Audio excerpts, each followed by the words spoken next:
What's up, and welcome in to Fantasy Baseball. Today, I am Frank Stampfl, joined by Chris the Welsh, and we've got a fun one for you today. Impact prospects for the second half of the season.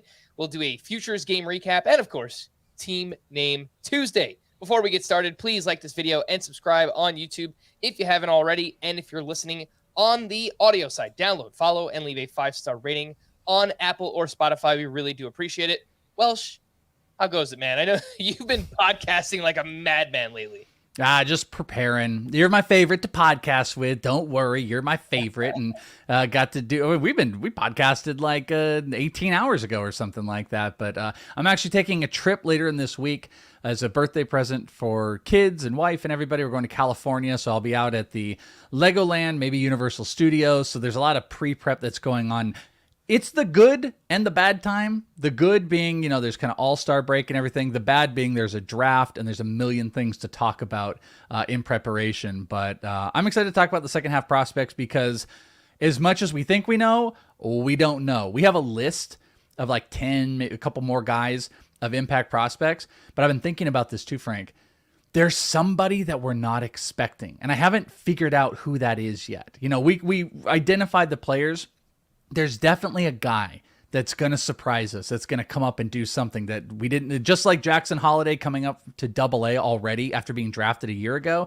I feel like we're going to have some surprise prospect that'll come up. Maybe it's September or something like that in preparation for getting an extra pick next year. But prospects have been the talk all season long, and it's not going to stop in the second half. No, it certainly is not. And I cheated a little bit because a few of these names on this list, they've already exhausted prospect eligibility, but they're young guys and excited to see them hopefully make an impact in the second half as well. And yeah, you're right. I mean, I guess there's a chance we can get some kind of big name that maybe just jumps up from Double-A in September and still manages to keep prospect eligibility for next year so that they can be eligible for that Rookie of the Year, yada, yada, yada. But I don't know who it is either. There's no way like a Jackson Churio comes up, right? Like that would I think Jackson Churio is one of those. I don't think I put him on this list. If Jordan Lawler doesn't get moved, Jordan Lawler is a possibility. I was staring at Pete Crow Armstrong. Those are like the top three of like the big guys. Here's the other one. And I had heard this actually floated around a little bit ago. So this will actually be the guy. This will be my official claim of the players that could be the surprise. Evan Carter with the Rangers. Let's say there's an injury. Now, the thing that works against this is like Leody Taveras has been awesome. Ezekiel Duran, freaking awesome. They've got so much production out of it. If an injury comes in, I think, as far as kind of stuff I was told, that there was a presumption that Evan Carter would be somebody that would have the potential to help this team on the back half of the year. I've also heard Jack Leiter. So the Rangers are, just a team that has a couple players are obviously competing really hard, that they might push the chips in if the situation works itself right. Jack Leiter hasn't been phenomenal. Those are two guys, but Evan Carter will be my official like surprise impact guy that we're not expecting. The rest of this list, I think, makes a lot of sense in how we're going to lay it out. All right, so let's just jump in right there. And those first two names that I mentioned, they don't have prospect eligibility anymore, but they are two very big names. Obviously, Grayson Rodriguez with the Baltimore Orioles and Oswald Peraza with the Yankees. Let's start with Grayson Rodriguez, 59% rostered on CBS. We spoke about him last week, Welsh. We did an FBT in 5 that came out over the weekend. And since then, all Grayson Rodriguez did, I think he had another start, a shorter one. It was like 3 shutout innings, whatever. Yeah. 7 starts since getting sent back down to AAA, a 1.69 ERA, a .99 whip, 54 strikeouts over 37 and a third innings, 13 K per 9. The numbers that he's putting up right now, this is the talent that we expected coming into the season. How long do you think it is before we see him up in the second half again?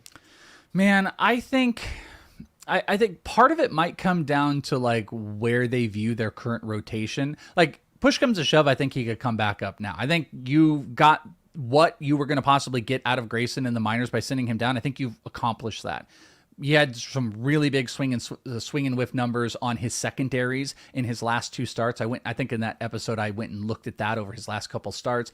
Fastball's better. Command looks like it's a little bit more on point. I just think you've gotten there.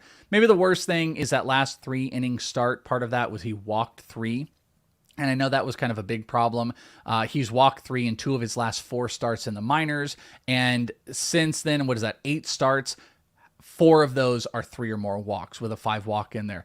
So what I'm getting is I just think this is the guy that they have. And however, I think they lowered the cutter percentage of how he was throwing that. And that was maybe part of the effectiveness, that he's ready to go now. So then it's going to be a determination. Is he better than what they have in? If there's any type of injury, or look for one of those back end guys, obviously not like Bradish or Wells, but Cole Irvin, stuff like that. If there's struggles, then I think he would come up sooner rather than later. My guess is by August 1st, trade deadline. Maybe they're making some moves, as long as they don't do something to acquire. There's an argument to be said with the amount of awesome prospects they have. They could be in the business to acquire and move some, and that would most likely be for pitching. That could halt him back and maybe put him in a bullpen role. But just for argument's sake here, I think he's accomplished enough that I'm going to say like August 1st, and he can be, a good 6 weeks to 2 month contributor. And he would just be someone I'm desperately trying to roster if he's available. What'd you say, 56%? 59. Yeah, I would be roster him well over a bunch of the other scrubby type of guys you could be putting on your bench and just like desperately trying to get a good start out of. I would rather be rostering him at it for his call up. Yeah, so we said last week we would drop Luis Severino, who's been struggling mightily, to pick up a Grayson Rodriguez. Here's an interesting one for you. He looked awesome earlier in the year, but he's looked really bad recently. Taj Bradley, would you make the swap? Ooh, I don't think I would make the swap. He has looked bad recently. I think he's done a good job of having the ups and downs. I guess you could worry that this is another team that might need to make a move. They got a glut of this infieldy type of guys. They've obviously got some rotational issues just with injuries in general that maybe they would want to make a move. I just don't think it's at the expense of Taj Bradley. There might be a mechanical thing to fix. I don't think he's under really any innings constrictions or anything like that. I think he's a bit safer, even though it's been a little bit bad. I would go, Brad, you might have found the line, by the way, like of the questionable type of guys. Like I think it's Bradley, and then right there it's Grayson. I think you could find some better options to cut for Grayson. Yeah, and I think the problem is, as we've talked about a long time now with the Orioles position prospects, is that they have these veterans that have come up and are playing really well. Ryan O'Hearn and Aaron Hicks. And I'm looking at Cole Irvin's game log right now. I'm like, yeah, we're probably one Cole Irvin blow up away from Grayson Rodriguez getting called back up. And Cole Irvin has allowed 3 earned runs total over his last 3 starts. So he's actually pitching well, right? Like it kind of justifies him being in the rotation. And it's just kind of frustrating while we're here waiting for Grayson Rodriguez to get called back up. But I think he's the top name right now. If he's available, go out, stash him. I think he could have a lot of value here over the final 2.5 months or so for the Orioles. Are we forgetting somebody in the rotate? Like, what is the full rotation on there? I feel like we're forgetting someone that's a little bit more expendable, because like Wells has been like phenomenal. Wells has been great. So they have Kyle Gibson. They gave him, I think, a multi-year contract. So I don't think he's going anywhere. Dean Kramer, he's got an ERA in like the mid 4s, but he's been serviceable at times this year. Bradish, I don't think is going anywhere either. So, it's really Cole Irvin and Dean Kramer, I guess, if one of those guys gets blown up. Feels a little bit more like Dean Kramer would be like the guy. But, the other thing to think about, and this is a little bit of a worry, is maybe they feel he can contribute, but maybe it's treated similar to what the Diamondbacks did with Archie Bradley before he got hurt. Multi-innings. They do have some questionable starters. If they feel that the front end of what you get out of Cole Irvin and Dean Kramer is better, that if something goes awry, you can get 2 or 3 innings out of a guy like Grayson Rodriguez, who might be willing to punch his stuff up a little bit more. I do worry about that just a tiny bit, but, that's a worry for later. The other name I mentioned here is Oswald Peraza with the Yankees. He's 16% rostered, much more widely available. He had that crazy hot run in late May, early June. I think he hit something like 8 or 9 home runs in like a 12, 13 game stretch. He was just on fire down there. He has slowed down a little bit recently, but Josh Donaldson has been really bad. He's batting 150. I saw on Sunday he was like rubbing his calf, and we know he has a very extensive injury history, so I guess that wouldn't surprise me. The Yankees offense has been really bad without Judge, and I think at some point they might want to make a change here and call up Oswald Peraza. In the minors, he's hitting .267 with 12 home runs, 11 steals, solid plate discipline as well. Welsh, do you think we could see Peraza here in the second half? Yeah, I think there's even been some rumors of them talking about mixing some of this up and overall on the roster. Like things are just not where they need it to be. Peraza hasn't been like phenomenal as of late since, what is this, June 28th. He has 4 total hits in, or no, I was looking at singles here. Well, he actually only has 4 games where he's registered a hit. There's a couple multi-hits in there. Over his last 5, he's only registered 2 hits. The home runs have been a little bit more sparingly, but kind of to your point, like, it's better than what you're getting out of Donaldson. And I think this team also is really trying to figure out what do they have in these guys. Something to be said as well, are they going to be willing to make a bigger move? And if they make a bigger move, I kind of think Peraza would be at the very forefront of what they would have to make that decision with if they're going to do like a bigger type of move. Yeah, there's little moves that they could do. They've got a litany of great like low and like high A type of prospects, but that's a closer to major league ready guy that could get you probably a solid or decent major league ready hitter or pitcher right now. So if they're going to make those moves, or hitter, if they wanted more of a veteran style guy. But I think Peraza either way and all of that is a bet that I want to have simply for playing time. We'll see what it materializes to as far as like the stats go. As you said, 11 stolen bases, 12 homers, hitting .267 since over the 43 games in the minors so far, which is solid. It's not like phenomenal Oswald Peraza numbers, but he's still stealing bases. He's still hitting for some power. You'd rather have that than Josh Donaldson. Yeah, and it's a good point that you bring up too. It doesn't necessarily have to come with the Yankees, though. Again, as a fan of the team, I've watched, they cannot hit right now. So I think they kind of need something to spark this offense right now. But even if they trade him away, maybe Oswald Peraza gets a chance to play for somebody else down the stretch this season. 2 big name corner infielders, or I don't know, just a position player. We don't know where Christian Encarnacion-Strand is going to play, but he was a corner infielder coming into the season. That's the one that we've talked about all year, CES with the Cincinnati Reds, waiting. And the other name here now that's emerged is Colt Keith with the Detroit Tigers. We'll start with Encarnacion-Strand. Had another multi-home run game the other day. He's up to 20 home runs in AAA, batting .321, OPS up over 1,000. StatCast data looks great. 91 mile per hour average exit velocity, 114 max EV. The problem now is there was an article written a couple of weeks ago by C. Trent Rosecrans, and he pointed out that Encarnacion-Strand might not be up with the Reds unless there is an injury or rosters expanded, which is September. So we might, and not by a lot, by the way. The rosters expanded is like, I think they only moved it to 1. It's not 40 anymore. It's like 26 instead of 25 or 28. I think it's 28. It's 28. Yeah. But either way, it's not much. You're right about that. No. The other name here is Colt Keith, who recently got promoted to AAA. He's in the Tigers organization. He crushed it at AA, 325 batting average, 14 homers, a 977 OPS. He's played 8 games at AAA. What has he done? He's batting .414 with 2 home runs, more walks than strikeouts so far. He turns 22 years old in August, and he's a name, Welsh, that kind of strikes me as they can call him up in September and maybe keep the at-bats down a little bit, still have prospect eligibility for next season. But I think September might be the time period for both of these names, Encarnacion-Strand and Colt Keith. Okay, so with Colt Keith, here's the one interesting thing that happened over the last couple of days, though. Jonathan Scope was designated for assignment, and that was one of those first things. Now, the problem is they've been giving the playing time where Colt Keith could go to Endy Rodriguez and Zack McKinstry.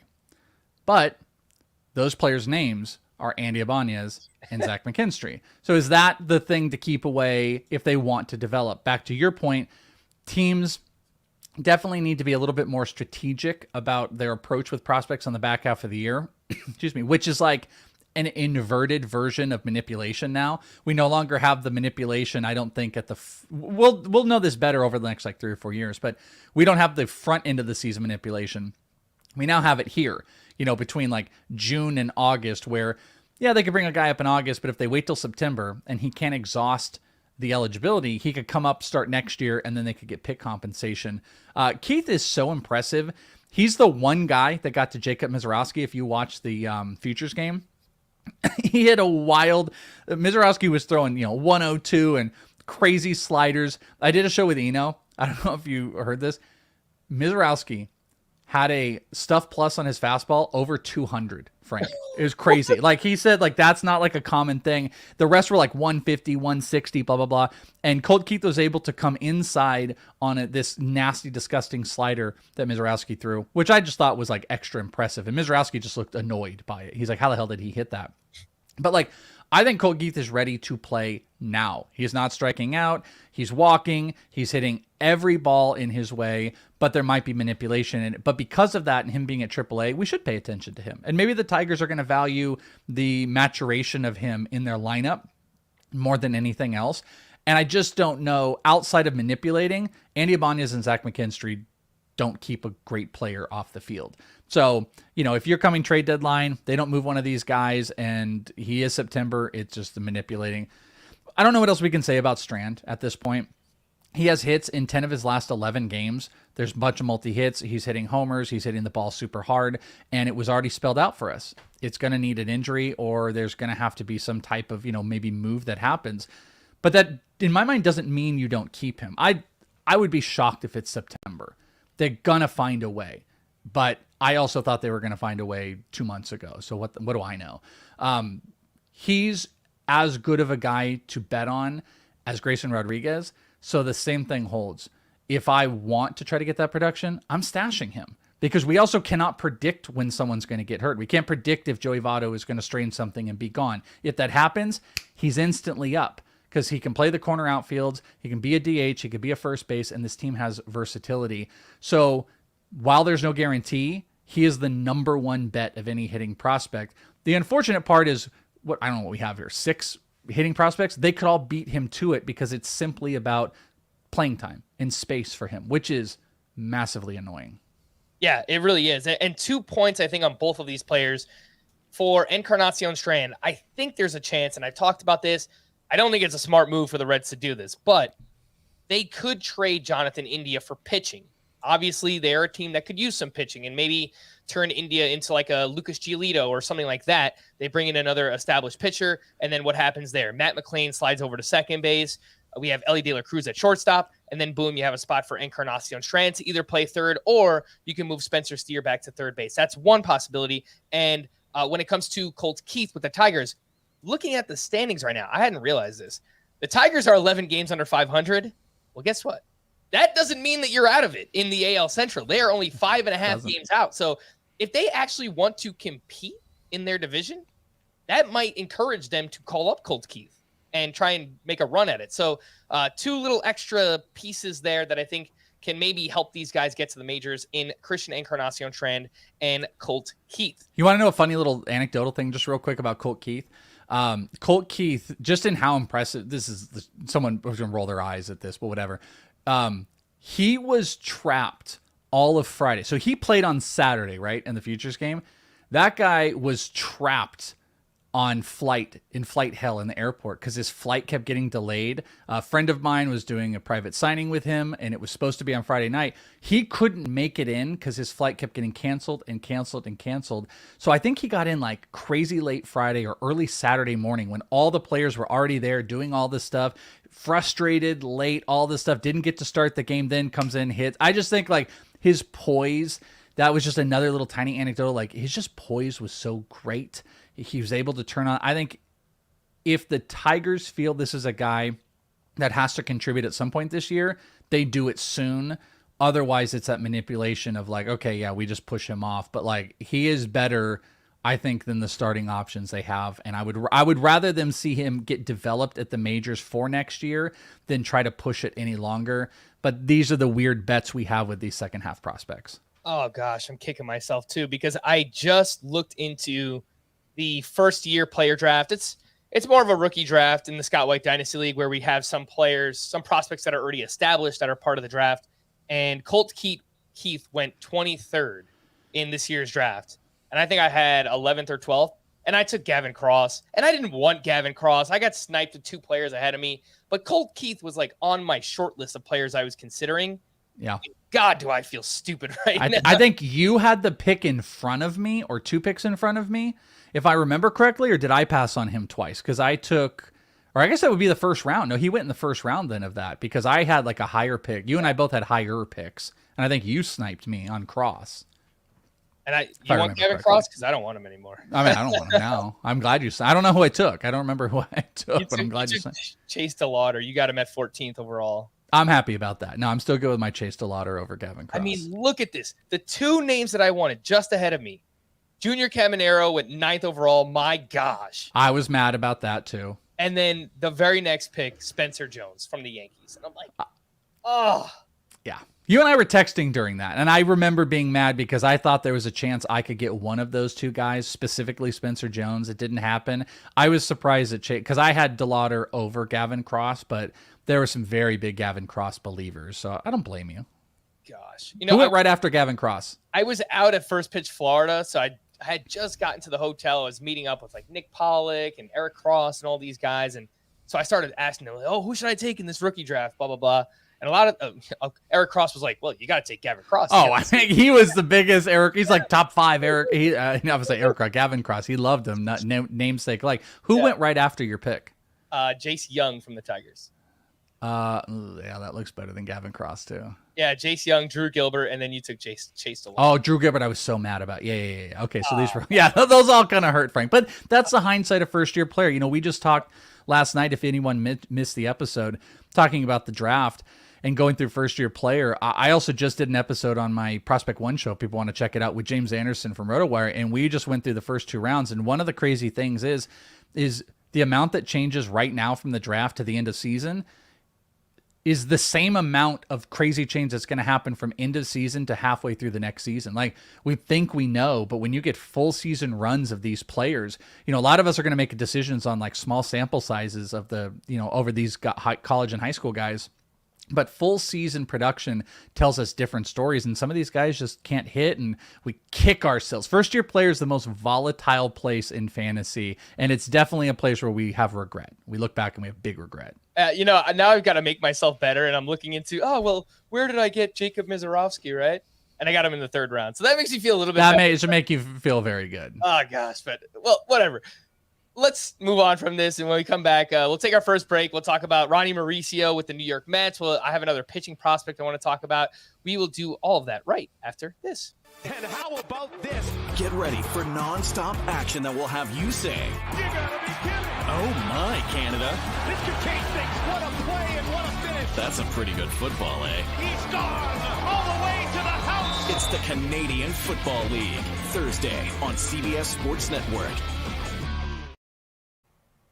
Are you interested in buying some Fantasy Baseball Today merch? Well, now you can at the Paramount Shop, which offers a mountain of merch from the Paramount shows and movies that you love. Scan the QR code in the top right corner if you're watching on YouTube, or head to ParamountShop.com, Paramount Shop, where products are paramount. And if you're watching us live, see this hat I'm wearing? Good old Fantasy Baseball Today hat. You can get exactly one of these over at the Paramount Shop.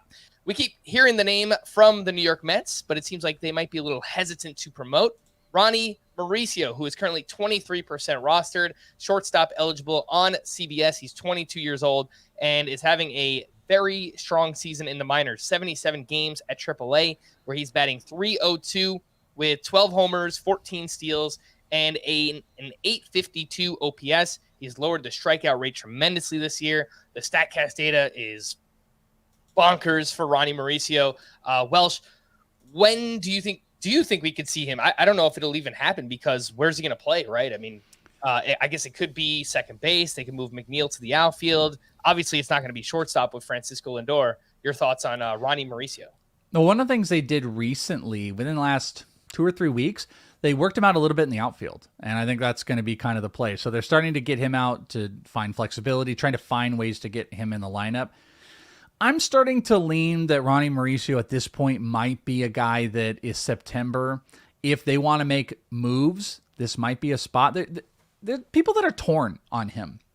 I did this episode, a Prospect One, with Jeff Ponce from Baseball America, and he was saying that, you know, he liked Aroldis Martinez with the Blue Jays, who's had some big swing and miss issues, over Ronny Mauricio. As Ronny Mauricio was lowering his strikeout percentage, still hitting for more power, that there just might be kind of a non-consensus feel about him in the prospect world. So what I'm getting at is you get this guy who's hitting over 300 consistently for the year and has built up his value.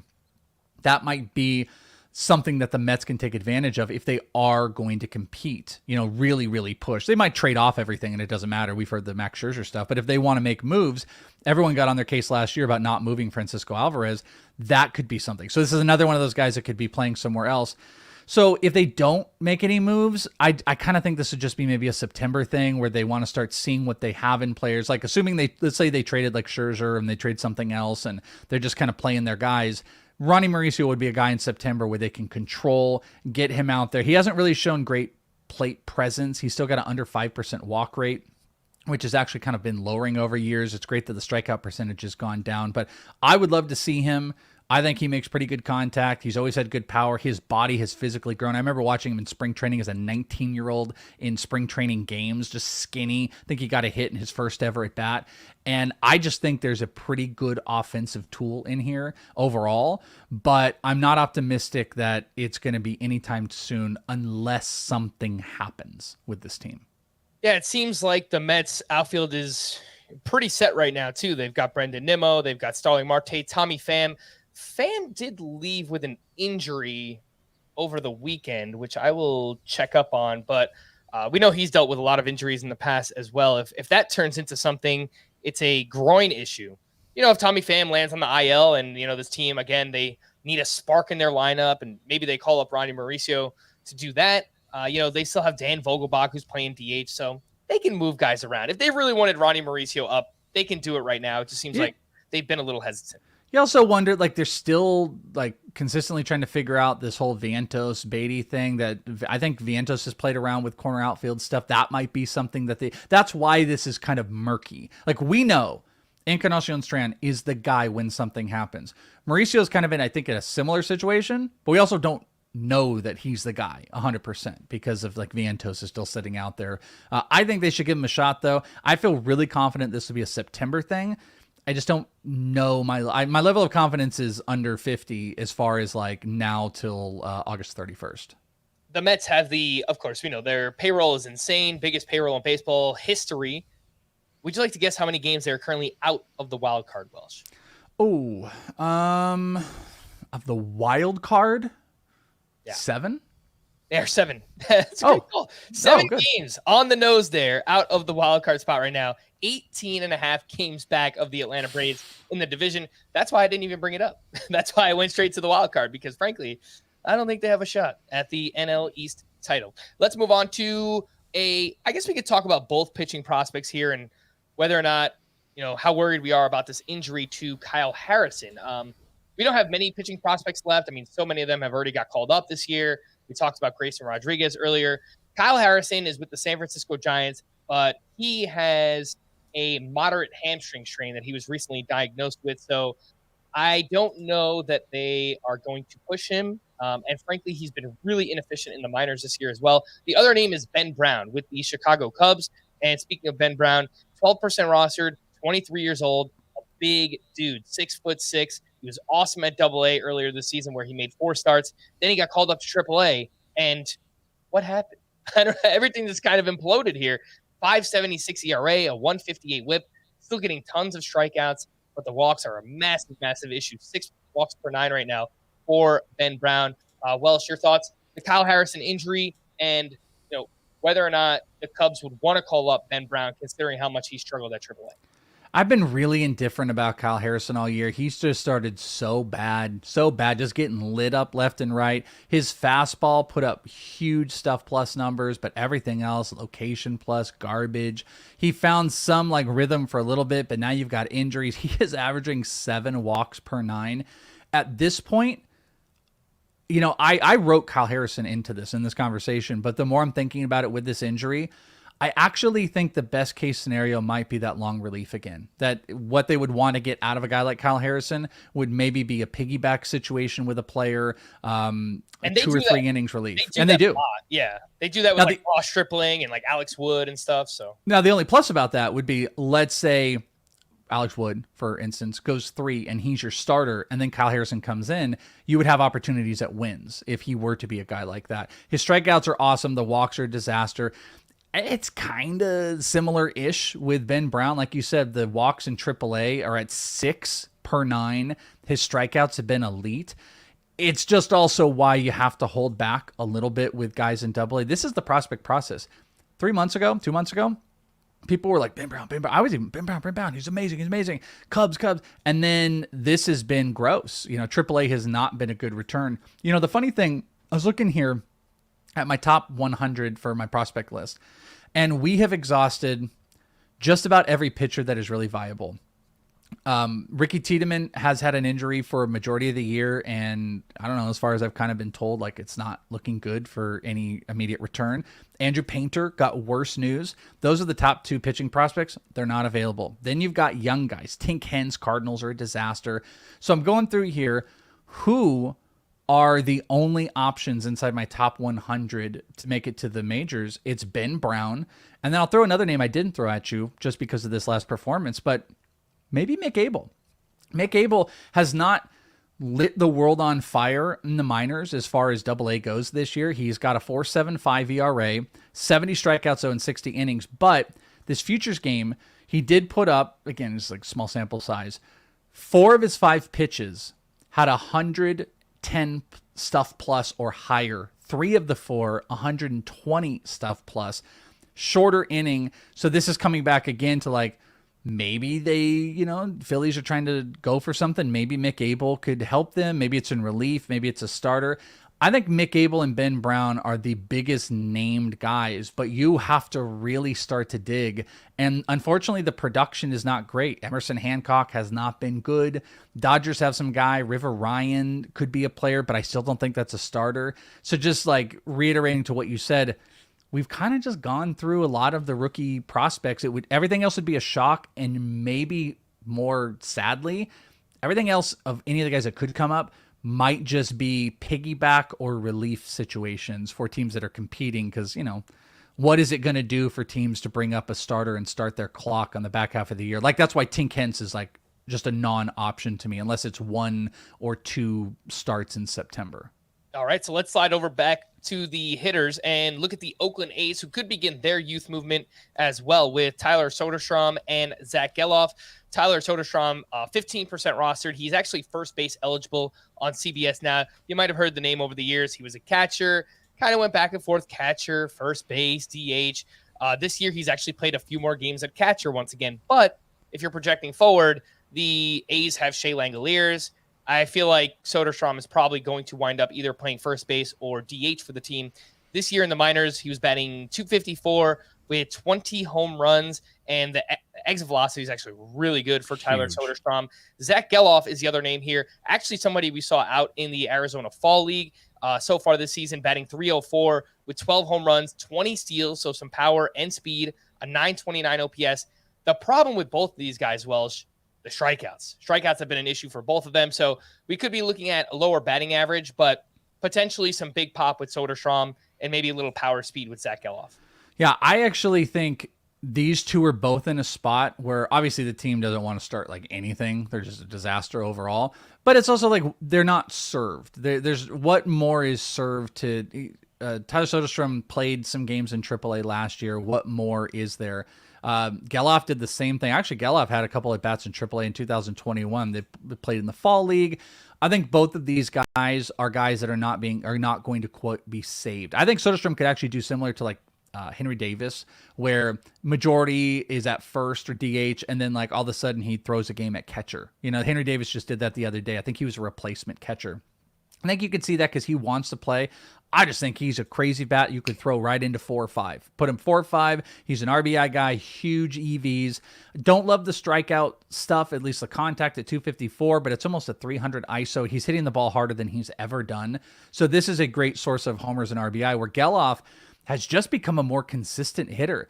Hitting .304 in AAA. He hit .257 last year. Strikeout percentage is down a little bit. Walk percentage is almost double what it was last year. And he has almost more stolen bases this year than his entire career prior to this. He has 20 stolen bases.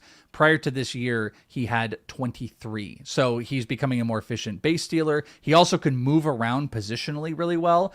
I kind of think Gelof will be the first one up, and then Soderstrom. And if the power is there with Gelof, which we saw a little bit in the AFL, I think he could be a really, really fun, more of a 5-toolie guy. we'll see. And Tyler Soderstrom is your big power option. But I think both of these are better bets for production. I just don't think it's more impactful than what we would get out of Strand if he were to come up at the same time, or Colt Keith. I think those guys would be more impactful. That's why they're higher. Yeah, I'd agree with that too. And obviously the team context with the Oakland A's, the ballpark, it's not a good park to hit in as well. But those guys are making some noise in the minors right now. Again, Soderstrom and Zack Gelof.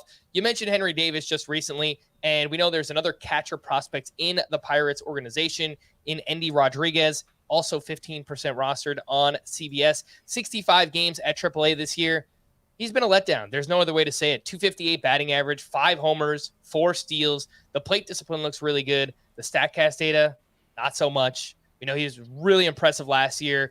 The final, 2 months of the season, Endy Rodriguez was a beast. And coming in this year, we thought maybe he's a May or June call-up, something like that. And it just really hasn't worked. Welsh, what are you seeing from Endy Rodriguez? Do you actually think we see him in the second half? Yeah, I do think we see him in the second half. He got a decent amount of run in the futures game. They were talking about, how the team wants to and still views him as a main catching option over Henry Davis. But the bat just hasn't been there. I actually had someone at the game texting me being like, Endy Rodriguez is a lot smaller than I thought he was. And, that's to whatever that truly is at the end of the day. People fell in absolute love with him. I never loved him as much as everybody else, but he had a big power output last year that has just kind of dissipated. What did he have last year? 16 homers at high A, 8 at double, and he had 1 at AAA. He has 5 total homers this year at AAA, but the walk and the strikeout percentages have gone. He's just made worse contact. But I think that's something this team will still want to really get like a good look at. Can he control and can he work these pitchers? Do we want him there? He's also played some other positions. He's had some flexibility, and I think that's worthwhile. So yeah, I do think this is a guy, post futures game that we see here in the very near future. I just don't know if it's going to be crazy impactful, but at a catcher position, if he were to start getting some playing time in some other spots, it kind of becomes a Henry Davis situation again, where it's like, oh, he's playing more. Maybe Henry Davis catches a game, Endy catches a game, they keep Austin Hedges around. They can manipulate this, and if he does get his bat going, remember, he's a smaller guy, but he hit 20 homers last year. That potential power is still in his bat. Yeah, and we know the bar is so low to be viable at the catcher position in fantasy baseball, right? You don't really have to be a great hitter to actually have value in fantasy baseball. And I know you mentioned we could maybe get more plate appearances, more games from Endy Rodriguez, because like Henry Davis, he can play multiple positions. I'm looking this year, he's played mostly catcher. He's got 8 games at first base, but last year, Endy Rodriguez played 18 games at second base. He's got some games in the outfield in his minor league career. So he can move around. If he comes up and hits well, they could throw him at second. They could put him in the outfield, play catcher, DH, whatever. But the plate appearance opportunities would be there for Endy Rodriguez. He also played first base in the futures game. Just pointing that out too. Like, he didn't even play catcher. He was playing that. He might have actually jumped in at one point, but he was playing first base there. Keep Ryan Hayes on the IL, roster manipulation. Those are valuable players. If the Cardinals decide to sell, which, hey, we're at the All-Star break and they are 14 games under 500, 11 and a half games out of first place in the National League Central. That means we could see shortstop Masyn Winn in the second half of the season. 11% rostered on CBS, and he was a second-round pick back in 2020. He is 21 years old, 81 games at AAA this year for Masyn Winn, batting .266 with 10 homers, 15 steals, 940 OPS. The plate discipline looks pretty good there. StatCast data, not great. He's kind of like a smaller middle infield type. I don't know that we're ever going to see big exit velocities from him. Another player we saw out in the Arizona Fall League, Welsh, and I remember seeing him. The arm is tremendous. He's a wizard defensively. He's really fast, too. It's just a matter of how much is he going to hit, how much power is he going to hit for, and what would you say to that? Yeah, I think there is 15-plus homer power in him. He's got 10 homers in 81 games this year. If you take AA and AAA, that's a little over a full season. That's 21 homers over his last 2 stops. He steals bases. He had 28 last year. He's up to 15 this year, so his base stealing has gone down a little bit. He is like defensively ready now. He can play shortstop at a major league level right now, one of the best arms in the minors. That's without question. He's fast. The hit tool's just been behind. I think that's what held him behind. And also, like this team just has at every spot, just a glut in that middle infield. Paul DeJong came up and started being good. But guess what? If they're selling, do we think Paul DeJong is going to be sticking around? Tommy Edmonds injured. There's flexibility for this team to get Masyn. Nolan Gorman has found some struggles as well. They may want, and I think you 100% want to see what you have out of Masyn Winn. This isn't a guy that you're saving for next year or anything like that. That you want to see, is he ready to be your starter? Him and Jordan Walker, best friends. That I really do think you're going to see him. It's just, again, it's like, what will that production look like? I think it'll be minimal homers. I think he's going to hit at the bottom of the order, which is going to kind of stink for your fantasy teams. But this team is not afraid to let guys run, and I think he could run a bit more. And his defensive prowess will keep him in that lineup if they do sell off pieces for the rest of the year. So I think you can get middle infield production that's hopefully better than bench placement. And if he could steal, 10 to 15 bases in the second half, which might even be a little bit more aggressive than where he was here, and hit a few homers and there's good contact, maybe next year he hits higher. The downside, him probably, of the list of all the guys we've talked about, I think he'd probably hit the lowest of everybody on this team. All right. Again, that is Masyn Winn with the Cardinals. The last two names on this list, perhaps a little bit more unheralded in outfielder / third baseman Justyn-Henry Malloy. He's with the Tigers. And starting pitcher Robert Gasser, who is with the Milwaukee Brewers. Justyn-Henry Malloy came over in the Joe Jimenez trade with the Atlanta Braves this offseason. 81 games at AAA, batting .276 with 14 home runs and .870 OPS. Big walk rate, 16% walk rate. So the OBP should be good for Justyn-Henry Malloy. And Robert Gasser, a 24-year-old, he came over to the Brewers in the Josh Hader trade last year, and at AAA, a 3.94 ERA, 123 WHIP, well over a strikeout per inning, 10.7 K per nine. Left-handed pitcher. He's got a low arm slot. Read that he has a really impressive sweeper. Low 90s with the fastball. So maybe more of like a high floor pitcher than like a crazy ceiling guy. But Welsh, any thoughts here on Henry Malloy and Robert Gasser? Yeah, this is like the Henry Malloy stuff is just kind of back to that Colt Keith thing. I think this team would be best served getting both of these players up now and seeing what they have in them for next season, not throwing them into the fire for their first major league stint or giving them 50 at-bats at the back half of the year. Get them significant. Get them 200 plus at bats. If we even have that, if they can get that through the end of the year. Malloy is a really solid. I think he's one of kind of likened him to like a Lourdes Gurriel. Hit him in the middle of the lineup. He's got some decent pop. We're seeing more pop from Gurriel this year. He runs just a tiny bit, doesn't run a ton, only 3 stolen bases this year, but he's a great middle of the order contact hitter. That's what he does. He's also pretty versatile in where he plays. He used to be a second baseman in college, listed at third base. He plays left field. He played some awesome left field in the AFL. More versatility. This is a great guy to get in the lineup now. And I think he could be kind of sneakier production because in that Tigers lineup, I actually think they could put him higher very early on. And again, keeping like Andy Ibanez over these guys I don't like. And Gasser, we don't know if they're going to make any trades, if they're going to move any of these arms. The injuries, Woodruff is still trying to come back, not back till August. You've also got theoretical issues long-term with Peralta, that maybe Gasser is going to get a run. I think every single pitching prospect we've talked about could just be more relief helping, but spot starts might make sense. Gasser, some good spin, like you said, good sweeper. I think he can do some strikeouts. That might be a decent spot. I would probably only, if he got called up, I'd be looking for him for like plus matchups, not like even like mediocre, but like plus matchups is where I'd want to start him to see where he goes. But he might be viable for a rotation spot next year. Again, that is Robert Gasser, a pitcher with the Brewers, and Justyn-Henry Malloy, an outfielder / third baseman with the Tigers. Let's take our final break. When we return, we'll talk about the names that just missed the cut. I'll ask the Welsh about a few names I had written down. Futures game recap. We'll do that right after this. CBS Sports Network goes all in with the World Series of Poker. We're talking a full house of characters in a competition flush with cash. The World Series of Poker on CBS Sports Network. Welcome back into Fantasy Baseball today, and I've got some names written down here. Ones that I think just missed the cut. Will we see them in the second half? I guess there's a chance, but I'll just quickly run through here. Welsh, you give me some quick thoughts on each. Connor Norby with the Baltimore Orioles. The problem right now is, where does he play? Is he maybe used as trade bait with another team? Your thoughts?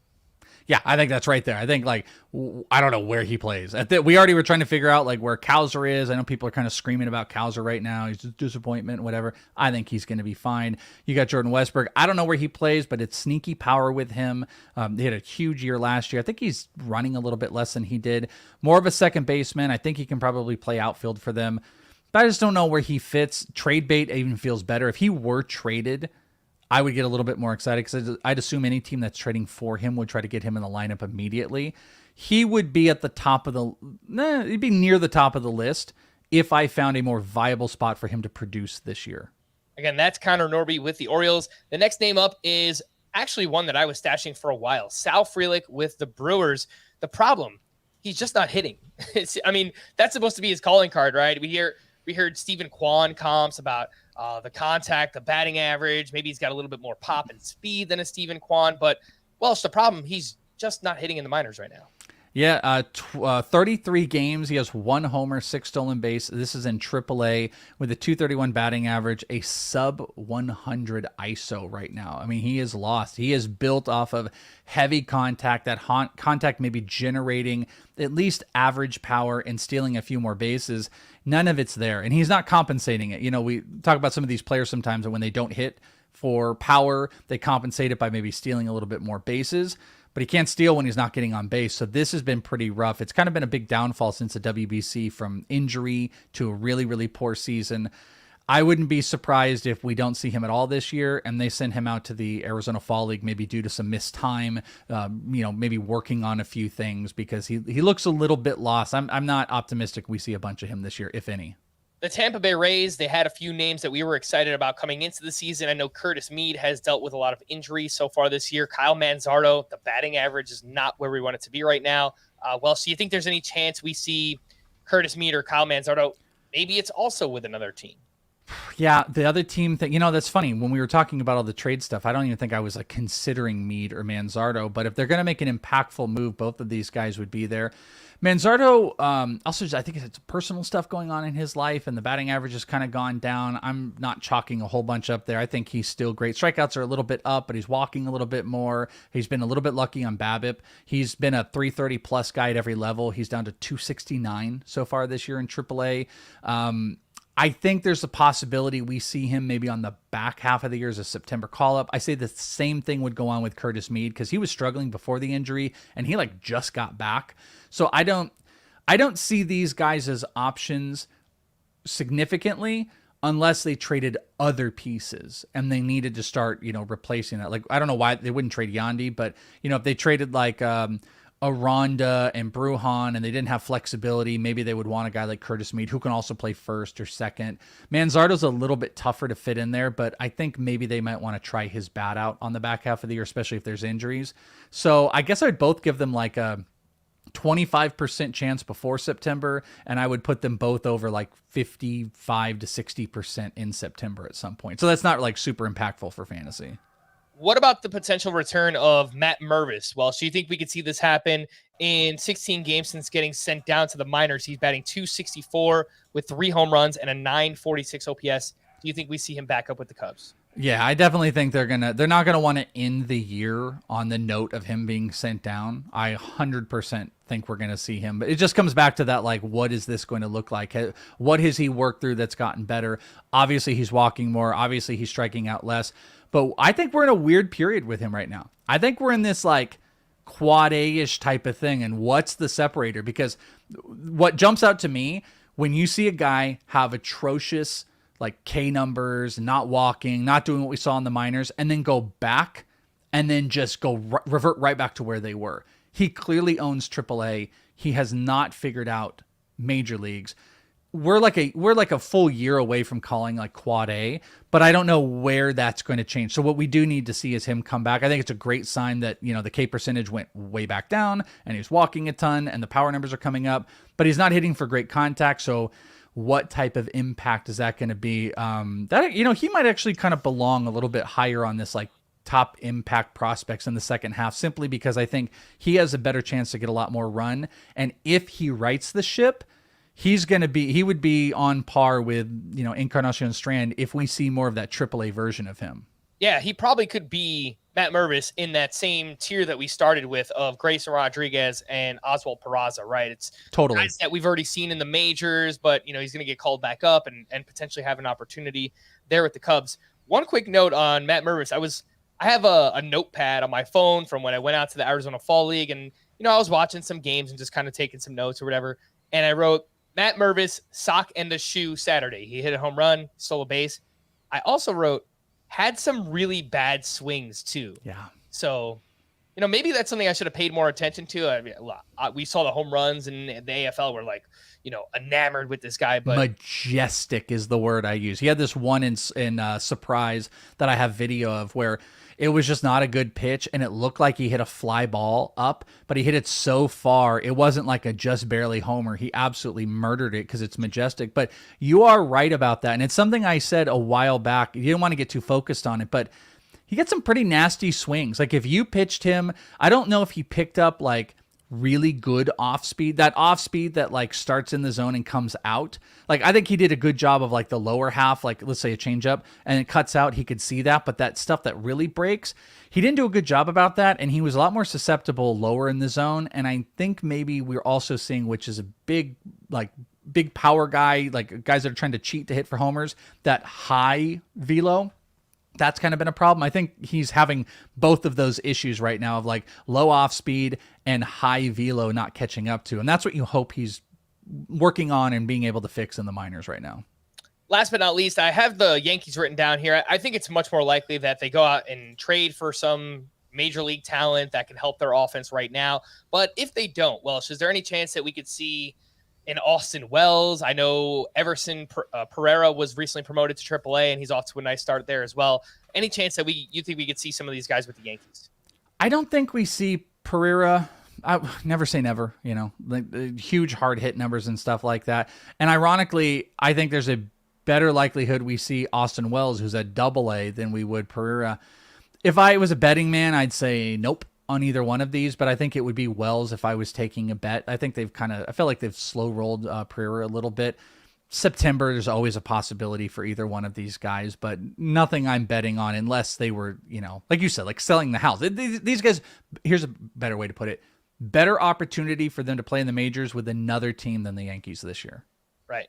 Yeah, I heard rumors that the Cardinals might be taking some calls on their outfielders, and immediately my mind went to, wow, I mean, if the Yankees could get their hands on Lars Nootbaar, I would absolutely go crazy, but I don't even know if that's something that's being discussed or whatever. I think by taking calls on their outfielders, that's Tyler O'Neill. I think that they're taking calls on Tyler O'Neill is what they're doing to move that off. And you know what? Tyler O'Neill is exactly the type of player that Brian Cashman loves. Strikeouts, injuries, home runs. He would fit in perfectly with the New York Yankees. So mark my words, by August 1st, Tyler O'Neill will be in pinstripes. Let's wrap up here with the Futures game recap.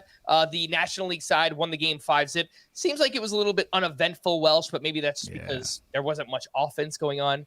Maybe there was a lot to take away from the pitching side of things. Only 11 hits combined from the two sides. We'll start with the hitters. Things that stood out to me: Reds prospect Noelvi Marte, he stole a base in this game. Red Sox prospect Marcelo Mayer had a hit and a stolen base as well. Tyler Soderstrom had a single and a walk. Colt Keith, you talked about how he had a hit in this game. He also had a walk. His teammate Justyn-Henry Malloy had 2 walks. And Marlins prospect Nasim Nunez, who was, I believe, named the MVP of the game, had a 3-run double and a stolen base. Anything that stands out from that group? Not really. I mean, offensively, no. Noelvi was the one thing I kind of walked away with, because I see him kind of like all the time. And I've been very picky on him about just like, he looks very stiff in the AFL and he's getting bigger. And I've kind of talked about like him adjusting to his body, I think has been really difficult. He just looked, I don't know, more comfortable. He looked better, more athletic than he's looked in quite a while. And I just hadn't seen that. And I felt very optimistic about that. The stolen base, the contact, because he still got that crazy raw power. I don't know if he's ever going to be a high contact guy, but I just feel like we should be a little bit more optimistic about him. The negative side was Jordan Lawler was 0 for 2 with 2 strikeouts, and Churio was 0 for 4 with 2 strikeouts, which stood out to me. But this was a pitching game. And I pulled up, not to jump past here if you wanted to go to pitching or anything like that, but the Stuff Plus numbers I was telling you about, are you ready for the 2 really exciting Stuff Plus pitching numbers from the Futures game? I am ready. So these are Eno. Eno gave these to me. And Jacob Mizorowski, by the way, there's this funny anecdotal thing, which StatCast said he threw a fastball, curve, sinker, and cutter. And he disagreed and said, nope, it's a fastball, curve, slider, and a changeup. So I think they registered his changeup as a sinker and his slider as a cutter. Here are his Stuff Plus numbers from this game. Fastball, 206, which is crazy. His sinker, which technically it's rated so high because they think it's a sinker, but it was a changeup, 167. His curveball, 131. And then I guess would be his, whatever they're calling it, cutter or whatever. Cutter, a 91 Stuff Plus. But a 206 fastball with a 167 sinker was his numbers, which was crazy. And then on top of it, Mick Abel, who I was telling you about before, he had I think it was a curveball 129 Stuff Plus, fastball 121, changeup 120, and slider 114. Those were the 2 kind of big Stuff Plus standouts from that game.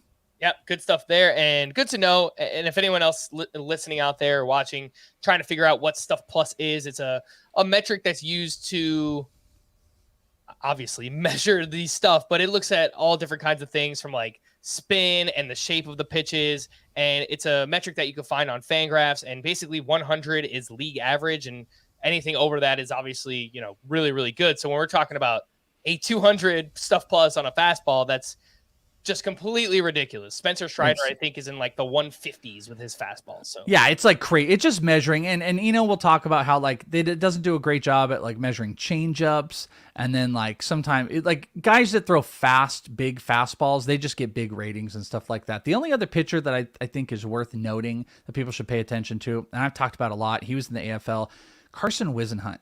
Through 10 pitches, 9 were strikes. Probably the best changeup. I was in love with his changeup in the AFL, and he just dollied that thing over. And Jackson Holiday on the broadcast was asked about it, and he was like, "Listen," he's like, "I knew it was coming." He's like, "I just couldn't do anything about it. It was a really good pitch." Like he was acknowledging that Carson Whisenhunt's changeup is just crazy, and he was a strike machine in that game. Giants pitcher, very impressive. All right, let's wrap up here, Welsh. Team Name Tuesday. Here's how it works. I'm just going to read off some team names. If you have any reaction, feel free to share it. If not, we'll just got to keep it moving. So obviously we get some pretty fun ones, and these were from last week. So I think some of them are even like July 4th related. So I do apologize, but there is so much crazy stuff that happened either on the Monday before or actually on July 4th. Anyway, let's just get into it. This is from @SmokeSignal on Twitter. Bybee Yuri Firework. I love that one. I read it as like BB too. I want to read it like that. BB Yuri Firework. Oh, that's all right. That's number 1 right now. That's number 1. That's of course the Katy Perry classic out there from Rosenberg. And I guess I'm supposed to read this in an Arnold Schwarzenegger. Yeah. Casas Bautista, baby. No, Casas Bautista, baby. BB is still number 1. All right, from Jeff. Yuri Mean One, Mr. Hinch. That's the new number 1. I love the Grinch. That's a fantastic one, Jeff. Good job. From Gavin, Ellie De La Cruzin.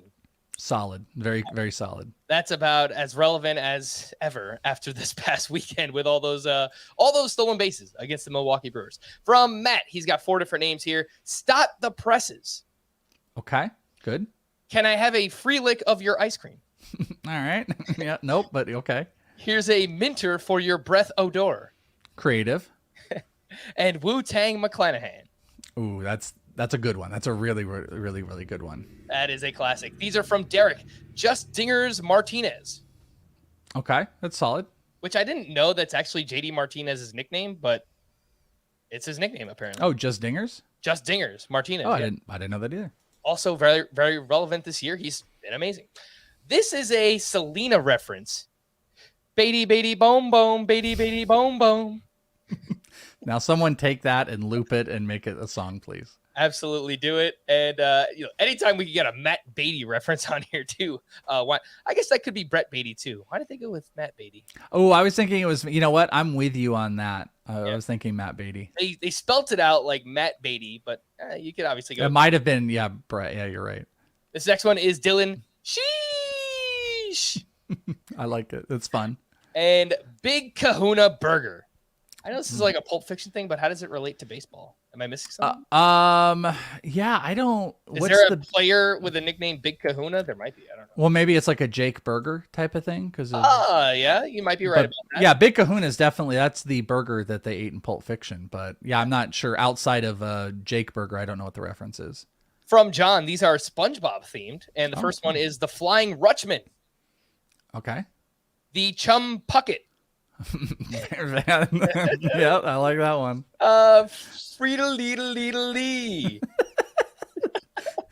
I'm very fresh. My daughter told me the other day she's 6 years old and she thinks she's too cool for school now. And we mentioned SpongeBob. She's like, "Oh, I hate SpongeBob." I'm like, "No, you don't." And that's all we watched for years and years and years. She's like, "Oh, I hate it." I'm like, "You don't. You just think you're too old for it. SpongeBob is the best, and that one's very good." It's so funny because I remember that time period in my life where it must have been junior high school or something, right? Where I'm at the point where, I'm too old for superhero stuff. Like, that's not cool anymore. And then by the time I got to high school and college, like, everyone came back with superhero graphic tees, and it was like the coolest thing. And I don't know. It's just everything kind of goes around in a circle eventually. Did I tell that? I'll do it really, really quick. But I don't know if I told this yesterday. I really apologize. Did I tell you about the CBS producer thing on air? Not on air, but you told me off air. I'll just do it real quick because it's a funny anecdote to what you just said. On this, after the first segment, I'm just still waiting, and I'm on my phone, and one of the producers comes on and goes, "Hey Chris, this is blah blah blah. Can I ask you a question? Or we got a question for you." And I was like, "Oh great, what did I screw up?" They're gonna tell me, "Hey, could you stop being awful and be better?" And he goes, "Is that a Walking Dead graphic comic behind you, graphic novel?" And I go, "Yeah, it is. That's funny." He's like, "Are those others graphic novels too, like Marvel?" And I'm like, "Yeah." And then we got onto like a 10-minute conversation with 2 different CBS producers because they were so excited that I had all these graphic novels. And that's where we are right now. We think we're adults, but we're really just kids. Yeah, that is absolutely true. Coming from somebody who owns every single Pokemon game ever made, I can confirm what you just said. This last one here is a Yu-Gi-Oh one. This is from my boy Frank. Thank you, John. I appreciate that. Bayo Eyes Wit Dragon, which is great. Welsh, I know you're not Yu-Gi-Oh. I don't know what that means, but it sounds fun. But the famous Blue Eyes White Dragon, it's great. Love it. We're going to continue playing the Yu-Gi-Oh drop very much so in the second half. This last group is from Neil, and he starts it off with the Nestor Endy story. Okay, never-ending story. I like it. You didn't see the never-ending story, did you? Absolutely. Growing up. No. When they started singing the song in Stranger Things, the never-ending story, I refer to that as the Stranger Things song, not the never-ending story. So that should give you a little bit more of my background. Ha Song of Bryce and Fire. Okay, that's a good reach. Pretty good. Song of Ice and Fire. Yeah. Bassistant to the regional McManager. That's pretty good. If Scott was here, he would be rolling his eyes all the way in the back of his head. When people try too hard, Scott gets so frustrated. So you know what's funny about that? Then like either some people are like really happy that I'm here, that I'm giving like attention to them, and then some people are like, "Ugh, I just want Scott and I want his like pessimistic attitude towards these because that one's lame." Like I'm probably gonna laugh at dad jokey ones. Yeah, I'm watching you, Winkowski. Always watching. Okay. Is that Monsters, Inc.? I think that is Monsters, Inc. Okay. I would walk her 500 miles. Yeah, I'm over that one. Okay. Yeah. I don't like Sandy. It's coarse, rough, and irritating. These are like long. These are like he's going full stretches, like sentences. Okay. Star Wars? I don't know. Do you know where that's from? I don't. It's like Sandy. Star Wars prequel? I don't know. I don't know that one. I don't know either. Shed long farewells, off Weemers and goodbye. Okay. Yeah. Shed long. We got a Tyler Wells in there and a Jeff Weimer. I was just thinking about Joey Weir. I was just thinking about Shed Long just the other day. I think he's coaching right now. I'm not sure he's playing baseball, but I loved Shed. I absolutely loved him in the minors, and these are great names. But the winner is still, what was my winner? It's the very top one. It was Yuri Mean One, Mr. Hinch. That's my winner personally. There you go. From Jeff, we appreciate it. And we are going to wrap there. Welsh, enjoy your little mini vacation. We appreciate it. For the Welsh, I am Frank. Thanks as always for tuning in to Fantasy Baseball today. Please make sure to follow and leave a 5-star rating on Apple or Spotify. We'll be back again tomorrow. Bye-bye.